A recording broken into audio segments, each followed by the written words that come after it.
démystifier quelque chose par rapport à la peur. Celui qui dit qu'il n'a pas peur est un menteur. Tout le monde a peur. On a tous peur.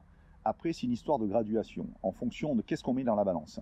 Quand on connaît la valeur d'une vie humaine, on se dit quand on part en opération ou autre chose, ou que ce soit en entraînement, c'est exactement la même chose. Hein.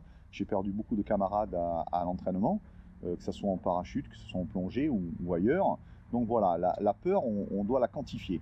Après, si vous êtes un professionnel, que vous êtes aguerri, que vous vous entraînez, que vous donnez tous les moyens physiques, théoriques, tactiques pour arriver à la finalité qui reste l'objectif de la mission, et c'est souvent, il y a une moto qui passe, hein, moi je l'entends, mais pour le son, mais voilà, puisqu'on est en extérieur, donc je peux le préciser, mais je parlais de la peur, c'est une gestion, on a tous peur, sauf qu'on canalise notre peur et on se dit qu'on a entraîné pour. Après, la devise des gens qui sont dans ce genre de métier ou de spécificité que sont les forces spéciales, l'objectif c'est de partir tous ensemble, de revenir tous ensemble avec une réussite à 100% de la mission.